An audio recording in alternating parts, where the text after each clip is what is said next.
Hello دوستو، میں Sarim Ashraf N S C TET classes پر آپ کا سواگت کرتا ہوں، خیر مقدم کرتا ہوں۔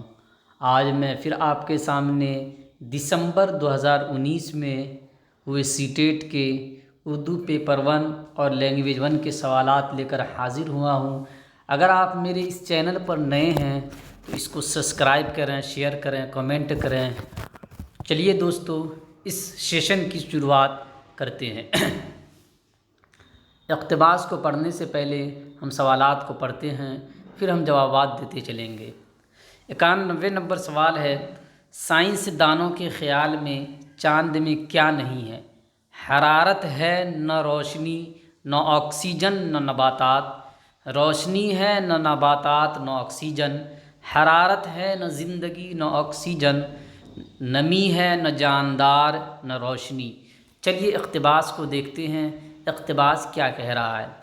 آج کے سائنسی دور میں چاند کی زمین پر تحقیق کا کام کافی بڑھ گیا ہے۔ سائنسدانوں کا خیال رہا ہے کہ چاند ایک گول کرہ ہے جس میں حرارت ہے، نہ روشنی، نہ آکسیجن، نہ نباتات۔ حرارت ہے، نہ روشنی، نہ آکسیجن، نہ نباتات۔ تو اس کا جواب دوستو آپ کو مل گیا کہ حرارت ہے، نہ روشنی، نہ آکسیجن، نہ نباتات۔ 91 نمبر کا جو ہے 1 نمبر آپشن ہو گیا۔ 92 نمبر دیکھتے ہیں دوستو، چاند سورج کی روشنی کیسے منعکس کرتا ہے؟ شیشے کی طرح، آئینے کی طرح، ہیرے کی طرح، سونے کی طرح۔ چلیے اقتباس کو پڑھتے ہیں، جواب وہیں پہ ہے۔ یہ سورج کی روشنی کو آئینے کی طرح منعکس کرتا ہے اور ہمیں چمکتا نظر آتا ہے۔ تو کس کی طرح کرتا ہے دوستو؟ آئینے کی طرح کرتا ہے۔ یعنی 92 نمبر جو سوال ہے آپ کا، اس کا 2 نمبر جو آپشن ہے دوستو وہ آپ کا صحیح ہو جائے گا۔ چلیے 93 نمبر دیکھتے ہیں دوستو، چاند زمین کے گرد کس مدار میں گھومتا ہے؟ افقی مدار میں، مخروطی مدار میں، بیضوی مدار میں، عمودی مدار میں۔ چلیے اقتباس کو جہاں سے ہم نے چھوڑا تھا وہیں سے پڑھنا شروع کریں گے، بہت جلد جو ہم کو اس کا جواب مل جائے گا۔ ذرا غور سے دیکھیے تو یہ سمجھ میں آ جاتا ہے کہ چاند کا سب سے زیادہ چمکدار حصہ سورج سے بہت زیادہ قریب رہتا ہے۔ چاند زمین کے گرد بیضوی مدار میں گھومتا ہے۔ کس مدار میں گھومتا ہے؟ بیضوی مدار میں گھومتا ہے۔ یعنی 3 نمبر جو آپشن ہے وہ آپ کا صحیح آنسر ہو جائے گا۔ چلیے 94 نمبر کوشچن دیکھتے ہیں دوستو، چاند کا ہمیں کون سا حصہ نظر آتا ہے جس پر سورج کی ترچھی روشنی پڑتی ہے؟ دوسرا ہے جس پر پورے طور پہ سورج کی روشنی پڑتی ہے۔ تیسرا ہے جس پر سیدھے طور پر سورج کی روشنی پڑتی ہے۔ چوتھا ہے جس پر کبھی کبھی سورج کی روشنی پڑتی ہے۔ چلیے سوال اقتباس کو دیکھتے ہیں، جواب مل جائے گا۔ ہمیں چاند کا صرف وہ حصہ نظر آتا ہے جس پر پورے طور سے سورج کی روشنی پڑتی ہے۔ جس پر پورے طور سے سورج کی روشنی پڑتی ہے وہی والا حصہ ہم کو نظر آتا ہے۔ یعنی آپ کا جو آنسر مل گیا کہ جس پر پورے طور پر سورج کی روشنی پڑتی ہے، یعنی دوسرا والا آپشن جو ہے وہ صحیح ہو جائے گا۔ چلیے 95 نمبر کوشچن دیکھتے ہیں، خلا سے مراد کون سی جگہ ہے؟ وہ جگہ جو ہوا سے خالی ہو، وہ جگہ جہاں اندھیرا ہو، وہ جگہ جہاں بادل ہو، وہ جگہ جہاں سناٹا ہو۔ تو خلا سے مراد کون سی جگہ ہے؟ چلیے اقتباس کو پڑھتے ہیں اور آپ کو آپ کا جواب مل جائے گا۔ جہاں تک ہم نے اقتباس کو پڑھا تھا اسی سے آگے پڑھنا ہے۔ زمین سے چاند تک کا سفر زمین کے ہر سفر سے مختلف ہوتا ہے، کیونکہ خود زمین اور چاند ہر وقت نہایت تیزی کے ساتھ خلا میں سفر کرتے رہتے ہیں، اس لیے خلا میں ان کا مقام بدلتا رہتا ہے۔ خلا سے مراد وہ جگہ جو ہوا سے خالی ہے۔ خلا سے مراد وہ جگہ جو ہوا سے خالی ہو، جو جگہ ہوا سے خالی ہے اسی کو ہم کیا کہتے ہیں؟ خلا کہتے ہیں۔ 195 نمبر میں آپ سے پوچھا جا رہا ہے خلا سے مراد کون سی جگہ ہے، تو اس کا جواب ہو جائے گا وہ جگہ جو ہوا سے خالی ہے اس کو ہم کیا کہتے ہیں؟ خلا کہتے ہیں۔ 96 نمبر کوشچن دیکھیے دوستو، کیا کہہ رہا؟ چاند سے لائی گئی مٹی اور پتھروں سے کیا پتہ چلا؟ چاند پر نباتات اور آکسیجن ہے، چاند پر حرارت اور روشنی ہے، چاند پر کسی قسم کی زندگی نہیں ہے، چاند پر نمی اور زندگی ہے۔ 96 نمبر سوال وہیں سے اس کا حل ہوگا جہاں تک ہم نے پڑھا تھا، اس سے آگے پڑھیں گے۔ چاند کا سفر ایک خلائی سفر ہے۔ آج کے انسان نے خود چاند پر اتر کر تصاویر اتاری، راکھ اور پتھر کے نمونے حاصل کیے، ان نمونوں کا تجزیہ کیا گیا جن سے پتہ چلا کہ چاند کی زمین پر کاربن موجود ہے۔ چاند سے لائی گئی مٹی اور پتھروں سے اب پتہ چلا کہ چاند پر کسی قسم کی زندگی نہیں ہے۔ مٹی اور پتھر سے پتہ چلا کہ چاند پر کسی قسم کی زندگی نہیں ہے، یعنی 96 نمبر جو سوال ہے اس کا جو 3 نمبر آپشن ہے کہ چاند پر کسی قسم کی زندگی نہیں، یہ اقتباس کے حساب سے صحیح ہو جائے گا۔ چلیے 97 نمبر دیکھتے ہیں دوستو، تصویر کی جمع ہے تصاویر، تصاویروں، تصوراتوں، تصاویرات۔ تو تصویر کی جمع جو ہے دوستو تصاویر ہے۔ زمین کا متضاد ہے آسمان، فرش، کائنات، ارض۔ تو زمین کا جو متضاد ہے دوستو وہ آسمان ہے۔ 99 نمبر کوشچن جو ہے دوستو، سائنسی دور میں کون سا کام کافی بڑھ گیا ہے؟ خلا پر تحقیق کا کام، بنجر زمین پر تحقیق کا کام، چاند کی زمین پر تحقیق کا کام، آلودگی پر تحقیق کا کام۔ تو کون سا کام کافی بڑھ گیا ہے دوستو؟ تو ہم جو ہے اقتباس کو پڑھیں گے، تو اقتباس کو پڑھنے سے جو ہے آپ کو جواب مل جائے گا۔ چلیے اقتباس کو پڑھتے ہیں شروع سے کہ آج کے سائنسی دور میں چاند کی زمین پر تحقیق کا کام کافی بڑھ گیا ہے۔ تو کس کا کام کافی بڑھ گیا ہے دوستو؟ تو تحقیق کا کام جو ہے وہ کیا ہو گیا؟ کافی بڑھ گیا ہے۔ کس کا کام بڑھ گیا ہے؟ تو 99 نمبر کا جو آپشن ہے کہ خلا پر تحقیق کا کام جو ہے وہ کیا ہو گیا دوستو؟ بڑھ گیا ہے۔ چلیے اگلا سوال دیکھتے ہیں، شاعر اپنے محبوب سے کیا شکایت کر رہا ہے؟ راہ گیروں کو جمع کرنے کی، رقیبوں کو جمع کرنے کی، دوستوں کو جمع کرنے کی، عزیزوں کو جمع کرنے کی۔ تو چلیے سوال پڑھتے ہیں، اس کا جواب مل جائے گا۔ درد مند کشے دوا نہ ہوا، میں نہ اچھا ہوا برا نہ ہوا، جمع کرتے ہو کیوں رقیبوں کو، ایک تماشا ہوا گلا نہ ہوا۔ تو شاعر جو ہے رقیبوں کو جمع کرنے کی کیا کر رہا ہے؟ بات کر رہا ہے۔ تو آپ جو ہے 102 نمبر میں جو ہے اس کا 2 نمبر جو آپشن ہے کہ شاعر اپنے محبوب سے کیا شکایت کر رہا ہے؟ تو رقیب کو جو ہے جمع کرنے کی جو ہے وہ شکایت کر رہا ہے کہ رقیبوں کو کیوں جمع کرتے ہو، ہے نا۔ چلیے 103 نمبر دیکھتے ہیں دوستو، شاعر کا بندگی میں بھلا کیوں نہ ہوا؟ فرعون کی خدائی کی وجہ سے، شداد کی خدائی کی وجہ سے، نمرود کی خدائی کی وجہ سے، حامان کی خدائی کی وجہ سے۔ چلیے آگے دیکھتے ہیں اقتباس کو، جواب مل جائے گا۔ جہاں تک ہم نے پڑھا تھا اس سے آگے پڑھیں گے۔ ہے خبر گرم ان کے آنے کی، آج ہی گھر میں بوریا نہ ہوا، کیا وہ نمرود کی خدائی تھی، بندگی میں میرا بھلا نہ ہوا۔ تو کس کی خدائی تھی دوستو؟ کس کی خدائی کی بات ہو رہی ہے؟ تو نمرود کی خدائی کی بات ہو رہی ہے دوستو۔ چلیے 102 نمبر آپشن دیکھتے ہیں، محبوب کے آنے کی خبر سن کر کیوں اداس ہے؟ گھر میں بوریاں نہیں ہے، گھر میں کھانا نہیں ہے، گھر میں برتن نہیں ہے، گھر میں مٹھائیاں نہیں ہیں۔ اقتباس کو دیکھتے ہیں، ابھی ہم نے اقتباس کو پڑھا تھا کہ جمع کرتے ہو کیوں رقیبوں کو، ایک تماشا ہوا گلا نہ ہوا، ہے خبر ان کے آنے کی، آج ہی گھر میں بوریا نہ ہوا۔ تو بوریا جو ہے وہ اس کی بات کی جا رہی ہے۔ تو اس کا جو آنسر جو ہے دوستو آپ کا، اس کا جو آنسر جو ہے دوستو آپ کا جو ہے 1 نمبر آپشن آپ کا ہو جائے گا کہ محبوب کے آنے کی خبر سن کر کیوں اداس ہے کہ گھر میں بوریا نہیں ہے۔ 103 نمبر دیکھتے ہیں، حق کی جمع ہے حقائقوں، حقوق، حقیقتوں، حقوقات۔ تو دوستو حق کی جمع جو ہے وہ کیا ہے؟ حقائقوں ہے۔ حق کی جمع کیا ہے؟ حقائقوں ہیں۔ حق کی جمع دوستو حقوق ہے۔ سوری دوستو ذہن کہیں اور چلا گیا تھا کہ حق کی جمع کیا ہے دوستوں؟ حقوق ہے۔ 103 کا جو ہے 2 نمبر آپشن ہو جائے گا۔ 104 دیکھتے ہیں دوستوں، حق تو ہے کہ حق خالی جگہ نہ ہوا، ذیل میں دیے گئے لفظوں میں سے صحیح لفظ بھریے، وفا، جفا، ادا، عطا۔ تو یہ تو دوستوں آپ کو شعر میں مل جائے گا۔ لاسٹ والا لائن ہے، حق تو یہ ہے کہ حق ادا نہ ہوا۔ کون کیا ادا نہیں ہوا دوستوں؟ حق ادا نہ ہوا۔ تو یہاں پہ جو خالی جگہ میں جو دوستوں وہ ادا جو شبد ہے وہ آ جائے گا۔ حق تو یہ ہے کہ حق ادا نہ ہوا، یعنی 3 نمبر جو آپشن ہے وہ ہو جائے گا۔ اور 105 نمبر دیکھتے ہیں دوستوں، پہلے مصرے میں شاعر نے کس کو درد کا منت کش نہ ہونے دیا؟ ہوا کا، دوا کا، وفا کا، جزا کا۔ تو پہلے مصرے کی بات کر رہا ہے، تو مصرع جانتے ہیں پہلے ایک لائن کو کہتے ہیں، تو درد منت کشے دوا نہ ہوا، درد منت کشے دوا نہ ہوا۔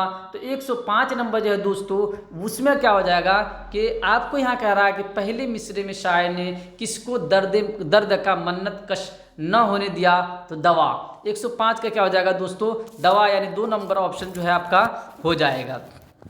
چلیے 106 نمبر دیکھتے ہیں دوستو، مادری زبان پر مبنی کثیر لسانیت کیا ہے؟ مادری زبان پر مبنی کثیر لسانیت کیا ہے؟ لسانیات کیا ہے؟ ماتر بھاشا پر آدھارت بہو بھاشکتا کیا ہے؟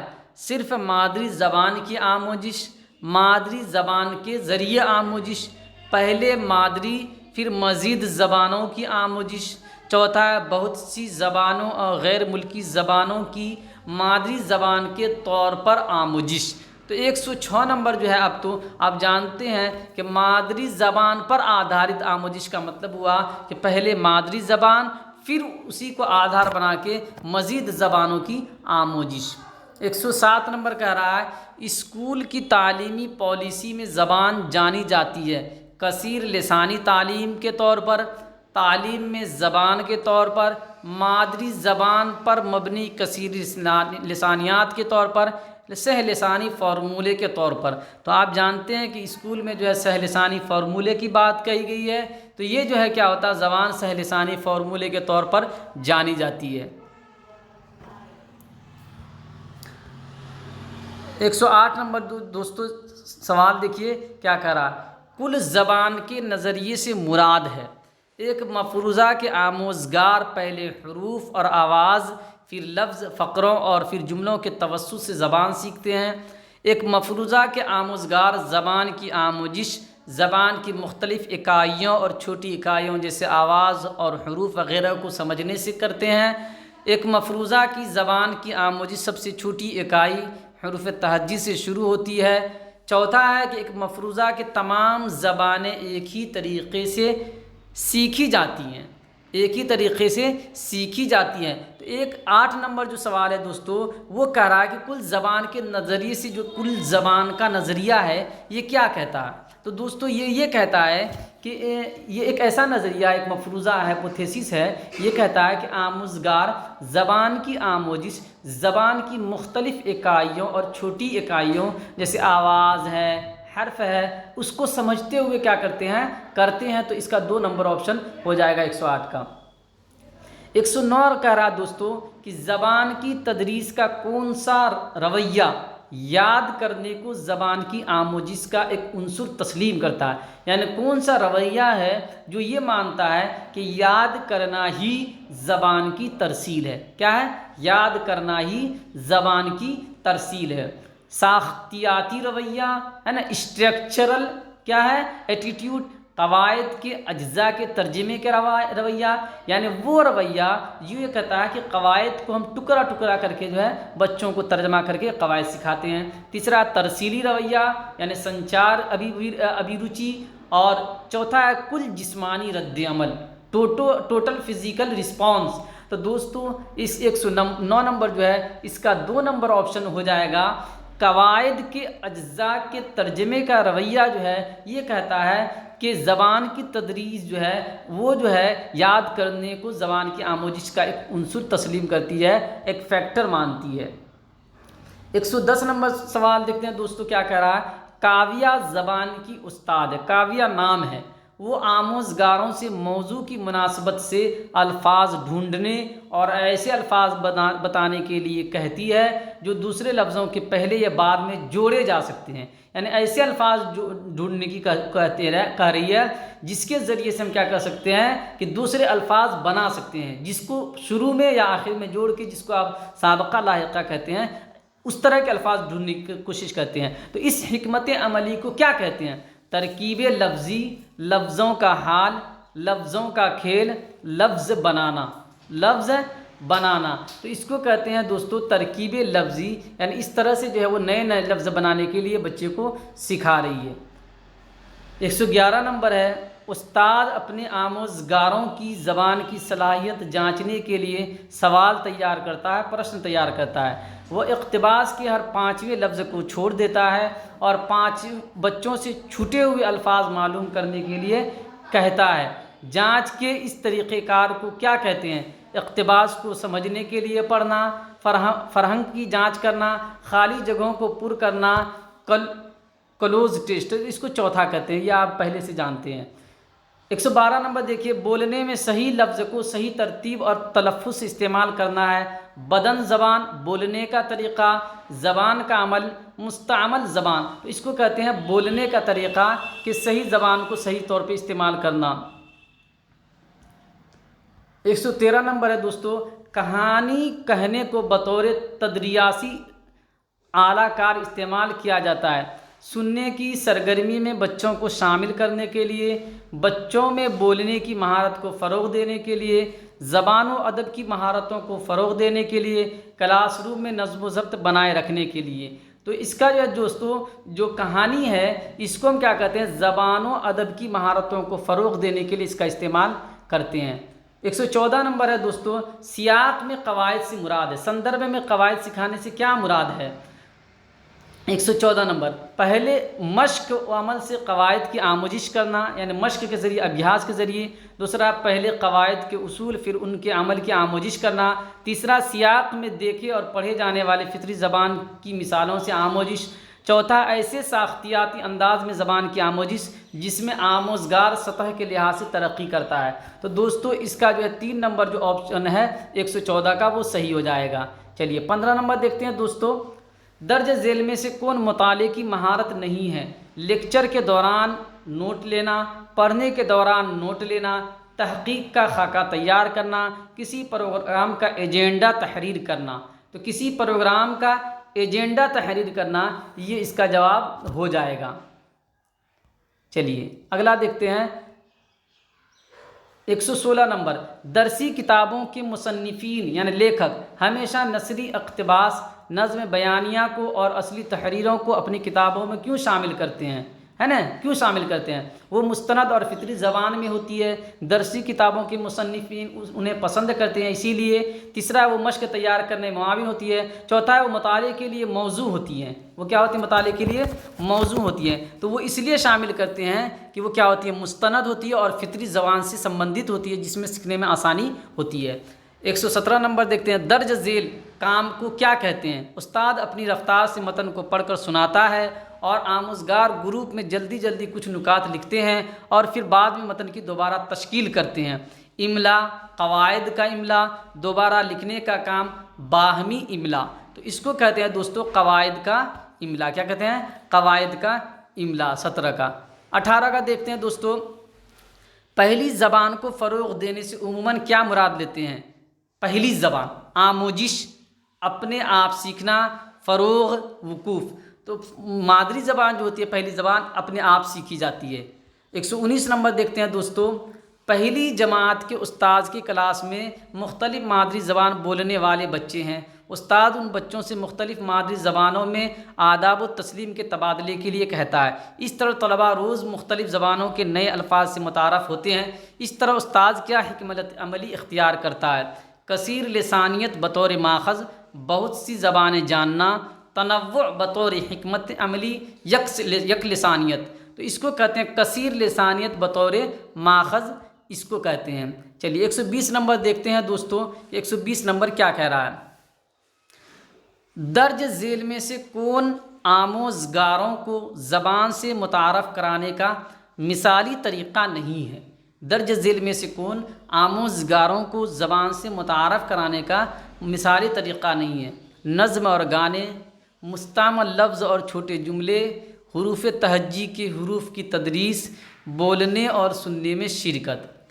تو مثالی طریقہ کون نہیں ہے، یہ بتانا ہے کہ درج ذیل میں سے کون آموزگاروں کو زبان سے متعارف کرانا ہے۔ زبان آپ کو ابھی پڑھانا نہیں ہے، بلکہ بچوں کو زبان پڑھنے کے لیے آمادہ کرنا ہے، بچوں کو زبان کے بارے میں بتانا ہے۔ تو نظم اور گانے کے ذریعے کیا کرتے ہیں، آپ بچوں کے زبان کے بارے میں بتاتے ہیں، مستعمل لفظ اور چھوٹے جملوں کے ذریعے بچوں کو بتاتے ہیں، بولنے اور سننے میں شرکت کر کے کیا کرتے ہیں، بچوں کو زبان سے متعارف کرتے ہیں۔ پڑھانے والا کام جو ہے آپ کا بعد میں، حروف تہجی کے حروف کی تدریس یہ بعد میں ہوتی ہے، یہ متعارف کا حصہ نہیں ہوتا ہے، یہ تدریس کا حصہ ہوتا ہے۔ اور آپ سے پوچھا جاتا ہے کہ درج ذیل میں سے کون آموزگار کو زبان سے متعارف کرانے کا مثالی طریقہ نہیں ہے؟ تو متعارف کرانے کا مثالی طریقہ نظم اور گانے تو ہے، مستعمل لفظ اور چھوٹے جملے تو ہیں، بولنے اور سننے میں شرکت تو ہے، لیکن یہ جو حروف تہجی ہیں کی جو تدریس ہے یہ نہیں ہے۔ تو دوستو، ہم نے اس 30 سوال کو تھوڑا سا کسی مجبوری کے تحت بہت جلدی کر لیا ہے، تو امید ہے کہ آپ کو یہ سیشن اچھا لگا ہوگا۔ اگر یہ سیشن اچھا لگا ہے تو اپنے دوستوں کے ساتھ شیئر کیجئے، سبسکرائب کیجئے۔ شکریہ۔